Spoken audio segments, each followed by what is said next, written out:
C'est peut-être un peu pour ça, un décryptage du monde, de notre civilisation, un décryptage philosophique bien sûr, mais aussi historique, démographique, sociologique et de fait un décryptage politique au sens noble du terme. Son titre, Décadence, c'est chez Flammarion. Bonsoir Michel Onfray. On va parler évidemment du fond de votre livre et puis dans une deuxième partie on va le confronter à l'actualité parce que c'est notre matière ici évidemment. Je commence avec les derniers mots du dernier chapitre qui à mon sens résume quand même un peu le livre. Le bateau coule, il nous reste à sombrer avec élégance. Je vois que ça vous fait sourire. Je précise pour nos téléspectateurs, c'est pas du pessimisme de votre part, vous le dites, ce sont des faits que vous énoncez et pour vous c'est un fait, on est entré dans une période de décadence qui annonce la fin de la civilisation occidentale. Ça vous paraît inéluctable ? Oui. C'est-à-dire que quand je regarde vos journaux télévisés, je suis persuadé qu'effectivement on s'en va vers la fin. Vous faites un travail de journaliste, c'est-à-dire vous pensez l'actualité, vous présentez l'actualité, et puis les chaînes d'information continuent, changent d'actualité évidemment, un clou chasse l'autre. Et je voulais faire un travail de philosophe sur l'actualité, c'est-à-dire que quand on nous dit alors le terrorisme, vous êtes pour, vous êtes contre, mais bien évidemment il y a des méchants et puis il y a des bons, et on ne peut pas penser de cette manière-là quand on est philosophe. On fait un travail de généalogiste, on dit mais d'où ça vient le terrorisme? Qu'est-ce qui se fait que... Et donc, j'ai voulu présenter notre époque, dont vous présentez le détail dans chacun de vos journaux, dans une longue durée, mais dans une vraie longue durée. C'est-à-dire quand Fernand Braudel invente ce concept... Du temps long. Et pour le coup, c'est 2000 ans. C'est le temps de la civilisation. Et j'ai voulu penser la civilisation, notre civilisation, pas toutes les civilisations, mais de dire chaque instant, ce que vous présentez dans le journal, par exemple, est inscrit dans une longue durée qui s'enracine il y a 2000 ans en Palestine avec l'histoire du Jésus que nous savons. Une longue durée qui s'inscrit comme pour la vie d'un homme, pour une civilisation, c'est-à-dire qu'il y a une naissance, il y a une conquête qui passe, dites-vous, toujours par la force, et puis il y a une mort. Qu'est-ce qui vous fait dire qu'on arrive à la mort de notre civilisation occidentale qu'on connaît aujourd'hui ? D'abord, je compare avec les autres civilisations. C'est-à-dire, tout le monde connaît l'histoire. On a déjà vu des pyramides, on a déjà vu le Forum à Rome, le Parthénon à Athènes, et on voit bien que les civilisations ont eu lieu et ont disparu, et ont laissé place à autre chose. Donc, savoir que les civilisations sont mortelles, donc la nôtre aussi. Et c'est regarder cette civilisation en disant, mais voyons ce qui a précédé, comment les choses se sont passées. Il y a eu effectivement un moment de croissance, un moment de naissance. D'abord, une civilisation se construit toujours avec des barbares. Le barbare... le barbare, vous dites, c'est celui qui est le perdant aux yeux du vainqueur, mais quand il gagne, il deviendra le civilisé, c'est ça ? Le héros, le génie, le saint, le fondateur de civilisation, celui qui coupe des têtes, ça devient un grand soldat, un grand militaire, Constantin qui a tué, massacré, etc., qui était finalement c'est le personnage qui convertit l'Empire au christianisme.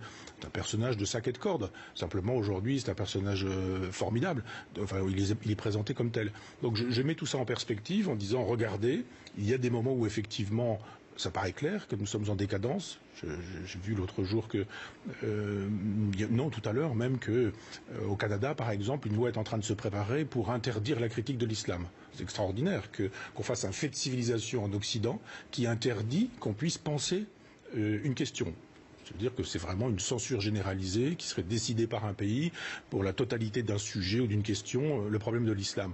Donc effectivement, quand les civilisations sont en grande santé, elles débattent, elles discutent, elles autorisent la confrontation des propositions. J'ai vu aussi que l'autre jour, on punissait des enfants qui avaient fait des bêtises dans une école.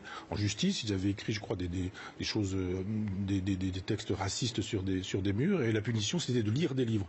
Donc une civilisation dans laquelle lire, c'est une punition, des civilisations dans laquelle on décide... Ce sont des marques de déclin, l'Occident est fini, quoi. Si elle n'a plus que ce genre de propositions à faire, effectivement, l'Occident, c'est terminé. Alors, en lisant votre livre, certains risquent peut-être d'être un peu... d'avoir le spleen à la sortie, parce que vous ne laissez pas beaucoup de portes de sortie. Finalement, on a le sentiment qu'il y a le destin, c'est comme ça, le fatou, vous le rappelez, presque le mektoub d'ailleurs finalement des Arabes d'une certaine manière. Ça veut dire que le libre arbitre, ça n'existe pas, on ne peut pas contrôler notre destin, on ne pourrait pas éventuellement essayer de réagir et de prolonger cette civilisation-là, c'est ce que vous dites ? Non, parce qu'il y a un moment donné, si on garde la métaphore du bateau qui coule, si la voie d'eau est vraiment très importante, c'est vraiment trop tard. Si vous voulez mettre des rustines au Titanic, ça ne servira pas à grand-chose. Il y a des moments où, évidemment, vous pouvez éviter ce genre de choses. Vous pouvez éviter de vous diriger vers un iceberg. Et il y a eu des moments dans l'histoire de la civilisation où peut-être des choses auraient pu avoir lieu et n'ont pas eu lieu, mais moi je n'y crois pas. Je crois vraiment que de toute façon, c'est comme un corps. On a beau vouloir ne pas vieillir, on a beau vouloir ne pas mourir. C'est inéluctable. Il y a un moment où on vieillit, et il y a un moment où on meurt, et il y a un moment où on laisse la place. Et c'est la même chose pour les civilisations. Il faut juste le savoir et pas désespérer. Il faut pas pleurer, il faut pas se jeter du sable sur les cheveux ou de la terre en poussant des cris en disant ça ne doit pas avoir lieu. Si tout ce qui naît, vit, croît, meurt et disparaît, ça marche pour les fleurs, ça marche pour les gens, ça marche pour les civilisations. Et vous dites c'est comme ça, vous refusez le jugement. Alors c'est une autre question qui se pose en lisant votre livre. Vous parlez de plusieurs civilisations, chacune, dites-vous, est portée par une croyance, donc d'une certaine manière c'est une religion à chaque fois, qu'elle soit celle de Dieu, du capital, de la raison. Vous les placez toutes sur le même plan, vous ne les... Pas exactement ça. Vous ne les jugez pas tellement? Non, parce que je pense que les civilisations sont constituées sur des textes religieux et sacrés. Le Capital, par exemple, est un texte, mais il n'est pas religieux, il n'est pas sacré. Vous avez vu un début de civilisation avec Octobre 17, et ça n'a pas duré bien longtemps. En 1989, c'était terminé, et en 1991, il n'y avait plus d'Union soviétique. Ça n'a pas duré longtemps. C'est une civilisation avortée, parce qu'il y a des civilisations avortées. Et les civilisations qui n'avortent pas sont celles qui sont construites sur des textes sacrés. Au départ, vous avez quelqu'un qui dit « j'ai entendu Dieu, les dieux ». J'ai un contact direct, ils m'ont dit des choses. Et vous avez à partir de ce moment-là des prêtres qui disent oui, moi je sais bien, je suis d'accord, ce qu'il dit ça veut dire ceci, ça veut dire cela. L'exégèse. Et voilà. Et puis un homme de pouvoir qui dit mais moi je suis l'envoyé de Dieu et si vous m'obéissez, vous obéissez à Dieu. Si vous me désobéissez, vous désobéirez à Dieu aussi. Et l'alliance, je dirais, du sabre et du goupillon, de la force et de la spiritualité des prêtres et des soldats et du puissant vont constituer une civilisation. Et puis ça durera le temps qu'elle aura la force, cette civilisation, de répondre à ce qui l'attaque et de détruire ce qui l'attaque. Puis à un moment donné, ce qui l'attaque, eh bien la civilisation n'a plus la force de l'attaquer elle-même. Et à ce moment-là, elle dépérit, elle est blessée et puis elle saigne d'une certaine manière. Puis à un moment donné, elle meurt. Je reviens sur ce que vous disiez tout à l'heure et que vous écrivez dans votre livre. Une civilisation, ce sont des barbares qui ont gagné, qui ont vaincu. Un barbare, c'est le perdant aux yeux du civilisé. Ça veut dire que la notion de bien et de mal, elle vous intéresse pas? Elle n'existe pas presque au fond? Non, je dis pas que ça n'existe pas, mais je dis que je suis un disciple de Nietzsche en ce sens. Je dis que le bien et le mal se mettent en perspective aussi. Si par exemple vous tuez quelqu'un, est-ce que c'est bien, est-ce que c'est mal? C'est ni bien ni mal. Si vous êtes un soldat, vous faites votre métier. Si vous en tuez beaucoup, vous avez même des médailles. Mais si vous le faites pour votre propre compte, ça n'est pas bien. On vous envoie en prison. Donc vous voyez que c'est la même chose avec les civilisations. Si vous massacrez pour construire des civilisations, et regardez les grands chefs de guerre, ou Tamerlan, ou Gengis Khan, ou même Napoléon, ou tous ces gens-là, sont des gens qui ont tué, qui ont massacré, mais qu'on n'a jamais mis en prison pour autant. On estime simplement qu'ils font l'histoire, que l'histoire est un peu faite aussi par eux, mais il n'y a pas à dire c'est bien ou c'est mal, c'est comme ça que ça se constitue. Un peu, parce qu'en fait, ils sont faits par l'histoire, c'est ce que vous expliquez aussi, on y reviendra. Mais j'en viens à l'actualité, par exemple, si on prend une armée de combattants, l'image de la barbarie aujourd'hui pour le monde occidental, on va la voir, cette image, c'est évidemment les troupes de Daesh et ce drapeau noir. Est-ce que vous estimez que c'est une armée de conquête comme une autre qui demain, au fond, peut devenir une civilisation? C'est ça qu'on comprend en lisant votre livre. Moi, j'aimerais qu'on puisse montrer toutes les images. C'est-à-dire qu'effectivement, quand il y a des images d'enfants bombardés, quand on nous dit que ce sont des avions russes et qu'on nous fait voir ces choses-là en nous disant que c'est terrible et que c'est détestable, je suis d'accord. Mais j'aimerais aussi qu'on fasse voir les bombardements américains depuis 1991 qui ont tué 4 millions de musulmans sur la planète et qui ont généré des victimes civiles innocentes. Il n'y a peut-être pas un concours de civilisation dans la destruction, j'allais dire. Je dis pas ça, je dis juste Vous dites que c'est équivalent, pour vous c'est équivalent. C'est du relativisme presque, non? J'ai pas du tout dit ça. J'ai juste dit que vous me faites voir une image et que si vous voulez qu'on la pense, il va falloir qu'on prenne du temps en expliquant pourquoi on en est arrivé là. Et si vraiment vous voulez qu'on sache pourquoi on en est arrivé là, ces images que nous voyons, il va falloir effectivement remonter pas très loin en amont, 1991, la décision de George Bush, la guerre du Golfe, voilà, l'inscription de ces batailles dans la logique des croisades. Le mot a été utilisé par George Bush. 1991, François Mitterrand emboîte le pas à George Bush. La France se trouve impliquée dans cette aventure, sauf parenthèse de Jacques Chirac et de Dominique de Villepin, et nous faisons partie de combattants qui, sur la planète, au nom de la civilisation, se comportent en barbares, car c'est barbarique de bombarder des villages dans lesquels, sous prétexte de tuer 3 ou 4 personnes, on va massacrer 500 victimes innocentes. Donc je ne fais pas un concours, je dis juste que si vraiment on veut faire de l'histoire, il n'y a pas d'un côté les bonnes bombes qui ne tuent que les méchants et puis les mauvaises bombes qui tueraient des civils. Je dis non, La guerre, c'est ça, et je refuse la guerre. Je refuse le colonialisme, je refuse qu'on aille faire la loi chez les autres, tout comme je n'ai pas envie que d'autres viennent faire la loi en France. Et ça me paraît être une option qui est pacifiste, souverainiste, pour le coup de gauche, n'aurait pas déplu à Jaurès. Je pense que le Parti socialiste aujourd'hui a oublié que Jaurès était pacifiste. Et regardez ce qui s'est raconté sur les Allemands pendant la Première Guerre mondiale. C'était des barbares, ils faisaient cuire des enfants, ils les dévoraient tout crus. Aujourd'hui, Angela Merkel et le président de la République s'entendent bien. Le président François Mitterrand tenait la main d'Helmut Kohl. C'est qu'on peut bien s'entendre avec al-Baghdadi, par exemple, demain, alors? Je dis simplement que demain, on ne sera pas là, ni vous ni moi, pour savoir. Mais là, je suis en train de lire des choses sur la Saint-Barthélemy. Quand vous voyez ce qu'a été la Saint-Barthélemy, cette guerre civile qui a opposé les catholiques et les protestants, on n'imaginait probablement pas le lendemain de la Saint-Barthélemy qu'un jour, les catholiques et les protestants pourraient vivre en paix. Mais il y a quand même une idée philosophique qui est celle de l'aventure de l'esprit, de l'élévation générale du niveau de conscience, j'allais dire, avec les générations qui passent. Vous n'y croyez pas du tout? Je dis pas ça, je dis juste laissez-les vivre. C'est leur civilisation, c'est leur culture, c'est leur monde. Décapiter, c'est pas une culture. Mais tout le monde décapite. Il n'y a pas une civilisation qui n'est pas décapitée. Je vous rappelle que les premiers chrétiens décapitent et qu'ils le font régulièrement, que la Révolution française a décapité. Alors, je reprends. Décapité aujourd'hui, au XXIe siècle. Oui, il y a pas. Dans l'aventure de l'esprit, est-ce qu'ils n'ont pas été un peu oubliés? Si vous faites un concours de décapitation, il va falloir parler de Robespierre, de Staline, de Lénine, de Mao, d'Hitler. Mais dans le temps long, il n'y a pas une élévation générale du niveau de conscience? Vous y croyez pas à ça? Non, je ne crois pas. Je crois qu'il y a des modification de la conscience dans une civilisation, mais que quand on change de civilisation, il faut presque tout refaire. Et qu'il n'y a pas, ce serait trop simple s'il y avait la barbarie d'un côté et la civilisation de l'autre. Les civilisations ont des aspects barbares, les barbares ont des aspects de civilisation. C'est hélas comme ça que ça se passe. Une religion, c'est une secte qui a réussi. Eh bien, une civilisation, c'est une barbarie qui a réussi aussi. Au départ d'une civilisation, il n'y a jamais des choses gentilles et des individus qui font peace and love et qui viennent avec des brassées de fleurs pour construire une civilisation. Ça se fait hélas dans le sang toujours. Pour terminer avec Daesh, je voudrais lire un passage justement à ce propos de votre livre. L'Occident ne dispose plus que de soldats salariés n'ayant pas envie de mourir pour des valeurs. Qui, à ce jour, donnerait sa vie pour les gadgets consuméristes qui sont devenus des objets du culte de la religion du capital? Personne, on ne donne pas sa vie pour un iPhone. L'islam est fort, lui, d'une armée planétaire innombrable de croyants prêts à mourir pour leur religion.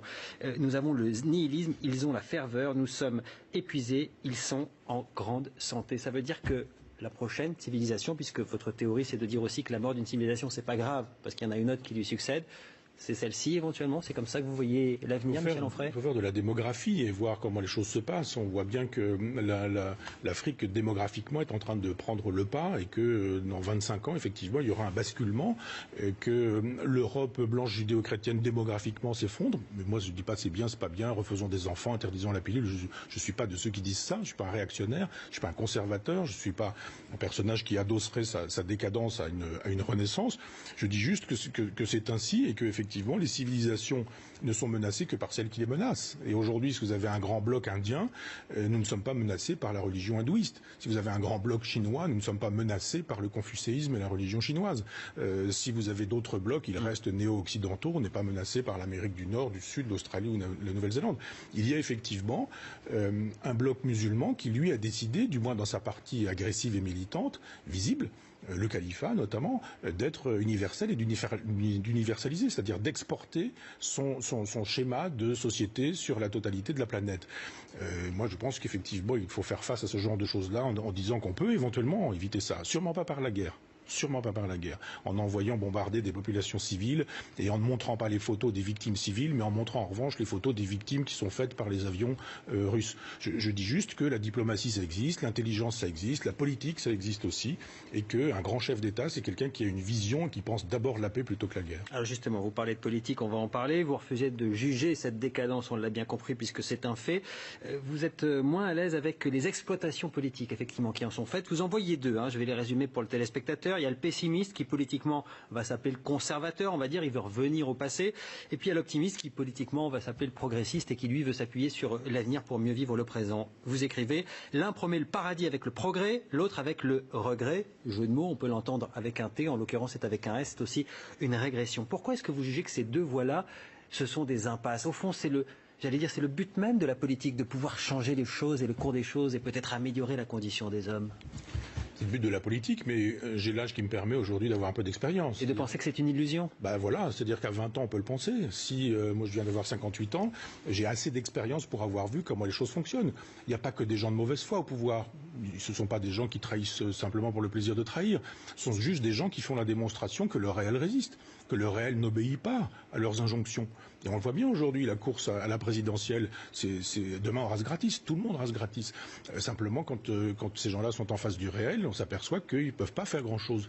Donc, où on pense qu'ils sont systématiquement pervers, nos grands chefs d'État, et qu'une fois qu'ils sont arrivés, ils ont pris un malin plaisir à ne pas faire ce qu'ils avaient promis, ou alors on pense, comme moi, qu'ils sont déniaisés par le réel et qu'ils découvrent effectivement que les grandes idées, tout ça est formidable, mais que la réalité, ça se manipule pas comme ça, ça se bricole pas comme ça. Donc je vois effectivement des gens qui ont trahi sans cesse.